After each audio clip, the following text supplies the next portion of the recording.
देखिए, इसमें एस्थेटिसिटी बताएंगे। एस्थेटिसिटी का डिफिनेशन बाद में, पहले समझिए क्या होता है। किसी भी फूड पार्टिकल का एस्थेटिसिटी हम कैसे निकालते हैं, तो उसके लिए दो टर्म का जरूरत है, पहला ए और दूसरा ए। दोनों निकल जाएगा, रख देंगे अपने अपने जगह पर, आ जाएगा। पहला निकल जाएगा, यहां रखेंगे, ये वाला निकाल देंगे, इसे यहां रख देंगे, ये वाला निकाल देंगे, यहां रख देंगे, भाग दे देंगे, जो कट के आएगा वही एस्थेटिसिटी होगा। तो अब देखिए पहला क्या है, diameter of sphere having same volume. Same volume, same मतलब किसके बराबर, तो ये जो फूड पार्टिकल है इसके बराबर। वैसा स्फीयर का डायमीटर लीजिए जिसका वॉल्यूम इसके वॉल्यूम के बराबर हो, है सेम वॉल्यूम। किसके वॉल्यूम, इसके वॉल्यूम। तो पहले हम इसका वॉल्यूम निकाल लेते हैं। तो देखिए इसका वॉल्यूम क्या हो जाएगा, आपको पता है स्फीयर का वॉल्यूम क्या होता है, π/6 d³ आप पढ़े होंगे 4/3 πr³ पढ़े होंगे ना, यही चीज है। डायमीटर के रूप में लिखेंगे तो यही आएगा, π/6 और डायमीटर के पावर 3। ठीक है, π/6 लिख दिए। डायमीटर कितना होगा इसका, तो आपको पता है इसका डायमीटर कितना होगा, तीनों को गुना कर दीजिए और घात 1/3 कर दीजिए, मतलब क्यूब रूट कर दीजिए। तो डायमीटर बराबर हो जाएगा L गुने B गुने H के घात क्यूब रूट। इसको ऐसे लिख सकते हैं, L B H के पावर 1/3। यही है इसका डायमीटर, इक्विवेलेंट डायमीटर। डायमीटर तो गोल चीज का होता है, जो गोल होता है। ये देखिए इसका डायमीटर होता है, ठीक है, इसका तो डायमीटर नहीं होता, लेकिन इक्विवेलेंट डायमीटर ऐसे ही निकलता है। तो इसका डायमीटर इतना आ गया, यहाँ पे रख दीजिए तो आयतन निकल जाएगा। ये आयतन ही तो निकाल रहे हैं हम, तो यहाँ पे रख दीजिए, D की जगह पर L B H के पावर 1/3। ये तो D के जगह पर इतना है, D के जगह पर इतना है, इस पर पावर 3 करेंगे हम, तो ये 3 कट जाएगा, आ जाएगा π/6 LBH। ठीक है,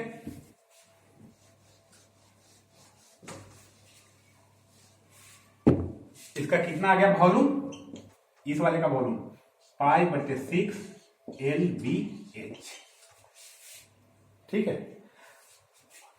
अब एक वैसा स्फीयर लेना है जिसका वॉल्यूम इसके वॉल्यूम के बराबर हो, तो इसका वॉल्यूम ये है, तो एक वैसा स्फीयर लेना है, ठीक है ना, जिसका आयतन इस आयतन के बराबर हो। तो मान लीजिए कि वो स्फीयर ए वाला है ना, इसका डायमीटर मान लीजिए D1 है।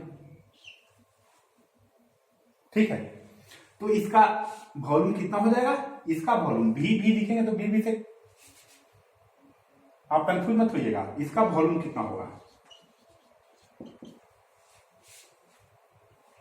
तो इसका वॉल्यूम उतना ही होना चाहिए जो इसका वॉल्यूम है। तो इसका वॉल्यूम कितना होना चाहिए, ए वाला के बराबर, π/6 LBH। ये तो कंडीशन से हमने लिख दिया कि इसका वॉल्यूम इसके वॉल्यूम के बराबर होना चाहिए। इसका वॉल्यूम को हमने VOLUM लिख दिया, इसका वॉल्यूम, और इसका वॉल्यूम ए वाला उठा के कर दिया बराबर, कोई दिक्कत नहीं है। अब इसको जो हम अक्षर में लिखे हैं VOLUM, इसको हम फार्मूला में लिखे तो यही लिखेंगे ना, π/6, इसका डायमीटर D1 है तो D³ और बराबर π/6 LBH। π/6 कट गया, D1 कितना हो गया, D1 का क्यूब है, इधर जाएगा तो 1/3 हो जाएगा, LBH के पावर 1/3। ठीक है, ये इसका वैल्यू आ गया, किसका, ये D1 का, यहां से यहां तक डायमीटर है D1 बराबर कितना आ गया, LBH के पावर 1/3। यही वाला यहां पर मांग रहा है, यही वाला मांग रहा है, तो हम लिख देंगे, क्या दिक्कत है। स्फेरिसिटी बराबर एल बी टी के पावर 1/3। टी नहीं था, एच हम वहां लिखे थे, एच ऊपर वाला टर्म यही मांग रहा है, लिख दीजिए। अब नीचे वाला टर्म कह रहा है कि diameter of smallest circumscribing sphere. Smallest मतलब छोटा से छोटा, और सर्कमस्क्राइबिंग का मतलब जो उसको घेर ले ऊपर ऊपर।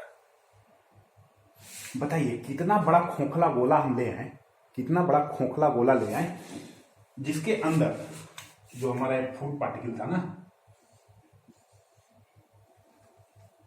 यही था, इसको हम ऐसा आकार बनाए थे, ये एच था, ये बी था, ये एल था।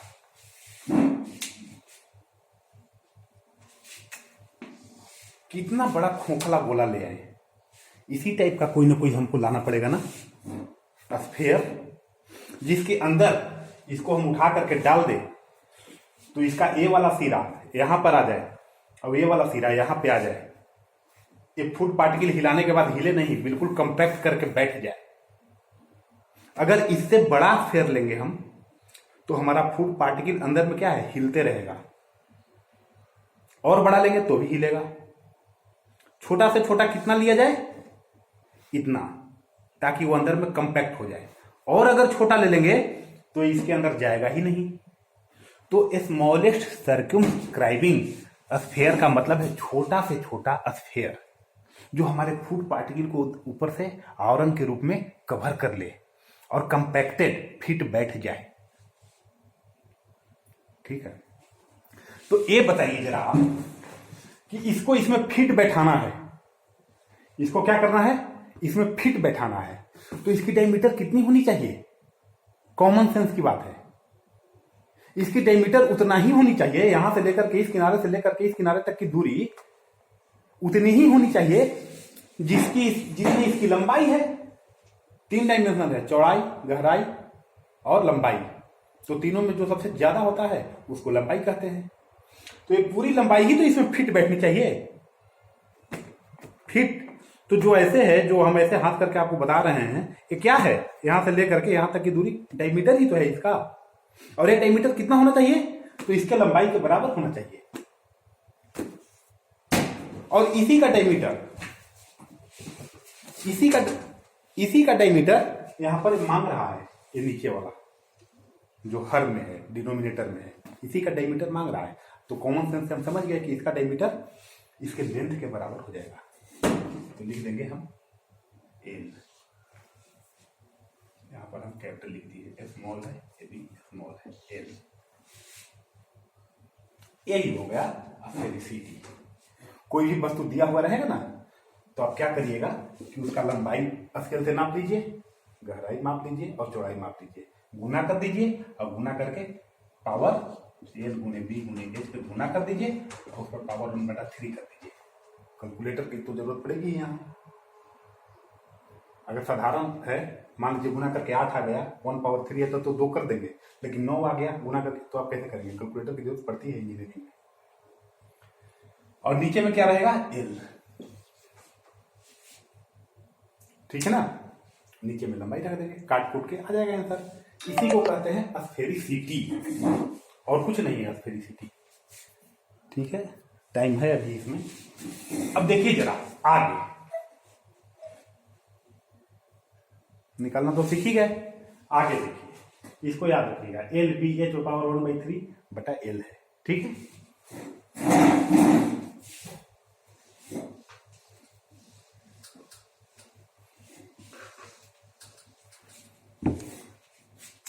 स्फेरिसिटी बराबर एल बी एच के पावर 1/3 और बटा कितना था, एल। ये हमको बड़ा खराब लग रहा है। ठीक है, हम ये 1/3 पावर जो यहां है हम यहां देना चाहते हैं, तो मैथ है, गुना भाग करके दे सकते हैं। क्या करें हम कि हम ऊपर में भी पावर 3 कर दें?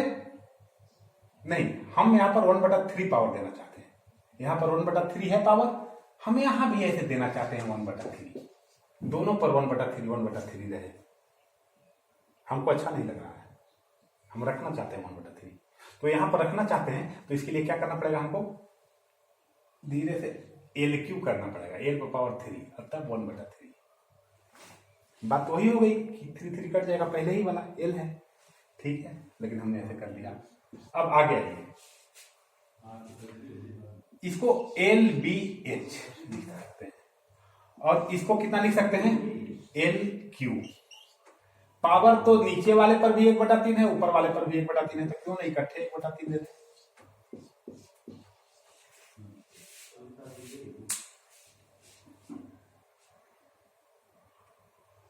ठीक है, इकट्ठा 1/3 दे दिए। अब ये बताइए कि LQ क्या है। LQ क्या है?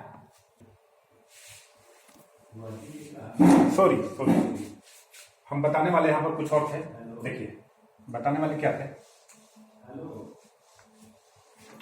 नीचे जो हमारा आया था वो आया था LBH और नीचे आया था L, ठीक है। ये LBH को क्या कहते हैं, LBH पे पावर 1/3 को क्या कहते हैं? कोई स्फेरिकल वस्तु नहीं है, लेकिन उसमें लंबाई, चौड़ाई और ऊंचाई है, तो तीनों को गुना करके 1/3 से भाग दे देते हैं, तो उसको कहते हैं इफेक्टिव डायमीटर। Effective diameter. अब इफेक्टिव डायमीटर जानते हैं कहां पर यूज होता है? इसमें यूज नहीं होगा, अगर इस आकार का है तो नहीं यूज होगा। वो यूज होता है कहां? टमाटर में। टमाटर पूरी तरह तो स्फेरिकल है नहीं, अमरूद पूरी तरह तो स्फेरिकल है नहीं, आलू पूरी तरह तो स्फेरिकल है नहीं, तो पूरी तरह स्फेयर नहीं है, तो उसमें डायमीटर तो परिभाषित होगा नहीं, डायमीटर तो होगा नहीं। लेकिन अगर कोई पूछ ही दे कि अगर इसको स्फेयर मान लिया जाए, आलू को, टमाटर को, बैगन को अगर स्फेयर मान लिया जाए, तो उसका इक्विवेलेंट डायमीटर क्या होगा? यही टर्म है इक्विवेलेंट डायमीटर। बैगन है, टमाटर है, कहीं से भी तो ज्यादा लंबा होगा और कहीं से चौड़ाई होगा तो थोड़ा उससे कम होगा। जितनी L है उससे कम होगा B और उससे कम होगा गहराई, ऐसा होगा। तीनों डायमेंशन में सेम, तीनों डायमेंशन में उसकी लंबाई, चौड़ाई, तीनों डायमेंशन सेम नहीं होगी। उसकी तीनों डायमेंशन सेम नहीं होगी तो तीनों को गुना करके और 1/3 से भाग दे देते हैं तो ज्योमेट्रिक मीन निकल जाता है। आप ज्योमेट्रिक मीन भी निकालना जानते होंगे, समानांतर माध्य, गुणोत्तर माध्य और हरात्मक माध्य। तो ज्योमेट्रिक मीन का वैल्यू निकल जाता है, उसको हम इक्विवेलेंट डायमीटर कहते हैं। और नीचे वाला L क्या है? इसको हम टेक्निकल टर्म में कहते हैं मेजर इंटरसेप्ट। Major intercept. तो जो हम शुरुआत में फॉर्मूला लिखे थे कि diameter of a sphere having equal volume as particle to the diameter of a sphere, diameter of smallest circumscribed sphere, आप वहां से भी परिभाषित कर सकते हैं कि sphericity is the ratio of diameter of a sphere having equal volume as food particle to the diameter of smallest circumscribing circle. वहां से परिभाषा लिख सकते हैं। यहां जब आ गए तो हमारे पास दिमाग है कि LBH पावर 1/3 के तो हम इक्विवेलेंट डायमीटर कहते हैं, और L क्या है? मेजर इंटरसेप्ट है। तो आप ये भी लिख सकते हैं कि sphericity is defined as the ratio of equivalent diameter of the food particle to the major intercept of the food particle. ठीक है ना? अब देखिए, एक तीसरा टर्म भी है उसको डिफाइन करने के लिए। तीसरा टर्म क्या है? मान लीजिए आपका इस तरह का है, हल्दी है, अदरक है, थोड़ा सा ज्यादा ही आदत अच्छा हो गया, ठीक है। एक आप सर्किल इसके अंदर डालिए जो बिल्कुल इसमें फिट बैठ जाए, हिले डुले नहीं, डाल देने के बाद जैसे मान लीजिए एक सर्किल हमने इतना बड़ा डाल दिया, तो ये तो कभी नीचे आएगा कभी इधर आएगा, जैसे जैसे होगा वस्तु वैसे वैसे अंदर में ढंढन ढंढन करेगा। तो नहीं, वैसा जो बिल्कुल फिट बैठ जाए, ऐसा। ये देखिए, ये यहाँ पर टच है इससे, और यहाँ पे इससे, यहाँ पे इससे, ये कहीं हिलेगा नहीं, हिलना नहीं है। इसको क्या कहते हैं? Largest inscribe circle. वैसा लार्जेस्ट मतलब वैसा बड़ा से बड़ा जो अंदर में आ सके। तो अंदर में सबसे बड़ा सर्किल इतना ही आएगा ना, इससे बड़ा करेंगे तो ये बाहर आ जाएगा, देखिए बाहर आ जाएगा। और छोटा करेंगे तो हमें छोटा मांगा नहीं है, लार्जेस्ट इनस्क्राइब मांगा है, तो लार्जेस्ट तो यही होगा ना, मतलब अंदर में अगर फिट हो जाए तो हिले डुले नहीं। ठीक है, एक ऐसा। और एक स्मॉलेस्ट सर्कमस्क्राइबिंग सर्किल लीजिए। स्मॉलेस्ट मतलब जो छोटा से छोटा हो लेकिन बाहर से हो, बाहर से कवर की हो, तो बाहर से ऐसा सर्किल होगा ना। इस सर्किल का सेंटर यहां होगा, मान लीजिए यहां होगा, इसका सेंटर मान लीजिए यहां होगा। तो इसका वाला को, बड़ा वाले को कैपिटल आर कर दीजिए, और छोटा वाला को आप स्मॉल आर कर दीजिए, स्मॉल आर। और लिख दीजिए स्फेरिसिटी बराबर स्मॉल आर बटा कैपिटल आर। कैपिटल आर का तो आप नाम जानते हैं, जो पहले वाले में था डिनोमिनेटर में, smallest circumscribed circle, smallest circumscribed circle. इसका नाम क्या है? जो अंदर में है, ये अंदर में है लेकिन सबसे बड़ा है। अंदर में जितना सर्किल आ सकता है उनमें सबसे बड़ा है, तो इसका नाम होता है लार्जेस्ट इनस्क्राइब सर्किल। तो स्फेरिसिटी का परिभाषा हम यहां से भी दे सकते हैं कि it is the ratio of largest inscribed circle, it is the ratio of radius of, ये वाला रेडियस, या डायमीटर भी कर देंगे तो कोई फर्क नहीं पड़ेगा। It is the ratio of radius या diameter of largest inscribed circle to the ratio of radius या diameter of smallest inscribed circle. बस तीन तरीके से आप इसको परिभाषित कर सकते हैं, ज्योमेट्रिक मीन के आधार पर इक्विवेलेंट डायमीटर, और सॉरी जो इफेक्टिव डायमीटर और मेजर इंटरसेप्ट के आधार पर इसको कह सकते हैं, इनस्क्राइब और सर्कमस्क्राइब सर्किल के आधार पर कर सकते हैं, और जो पहले हमने आपको बताया वो वाला कर सकते हैं। तीन तरीके से आप स्फेरिसिटी को डिफाइन कर सकते हैं। अब देखिए, स्फेरिसिटी हमेशा 3 डायमेंशनल ऑब्जेक्ट में डिफाइन होता है। तो जितना भी फूड पार्टिकल है सब 3 डायमेंशनल है भैया, लंबाई है, चौड़ाई है। लेकिन हाँ, बताता क्या है? 3 डायमेंशनल प्रॉपर्टी को बताता है। ये बताता है कि आपका ऑब्जेक्ट किस हद तक स्फेयर है। अब ये बताइए, ये स्फेयर है, ये तो क्यूब दिख रहा है सीधा सीधा, इससे अगर बढ़िया स्फेयर कहा जाए तो स्फेरिसिटी इसकी ज्यादा है। इधर से तो कम से कम गोल है, इधर से नहीं है तो ठीक है। तो इस तरह से, और अगर मान लीजिए कि ए है, 2 ऑब्जेक्ट हो गया, एक तीसरा ए है, ठीक है, और एक इधर ए है, ठीक है। अगर ये 4 चीज है मेरे पास, किसकी स्फेरिसिटी सबसे ज्यादा है, कौन बिल्कुल प्योर स्फेयर की तरह है और कौन बिल्कुल कम स्फेयर की तरह है, तो हम कहेंगे कि ए वाला बिल्कुल कम स्फेयर है। उसके बाद सेकंड नंबर ए है, उसके बाद ए है, ये तो प्योर ही स्फेयर दिख रहा है। तो अगर स्फेरिसिटी का वैल्यू 1 के नजदीक आ रहा है तो वो लगभग स्फेयर है, और 0 के, अगर वो 0 के नजदीक आ रहा है तो बिल्कुल ही स्फेयर से अलग है। लेकिन फूड पार्टिकल में अगर कोई बोलता है कि 0.5 आ गया तो हम समझ गया कि बिल्कुल ही गोल नहीं है, बिल्कुल ही इस टाइप का होगा कहीं ना कहीं। और अगर आ गया 0.95 है तो हम समझ जाएंगे कि अमरूद है या टमाटर के टाइप का है, मतलब स्फेयर पूरा पूरा तो नहीं है लेकिन है गोल। तो ये होता है स्फेरिसिटी का मतलब। और वही अगर किनारा शार्प इसका किनारा कितना तेज है, इसके जो है जो निकले हुए कॉर्नर हैं वो कितने नुकीले हैं, कितने शार्प हैं, इनको बताने के लिए राउंडनेस का यूज होता है, और गोलाई को बताने के लिए स्फेरिसिटी का यूज होता है। ठीक है, ओके।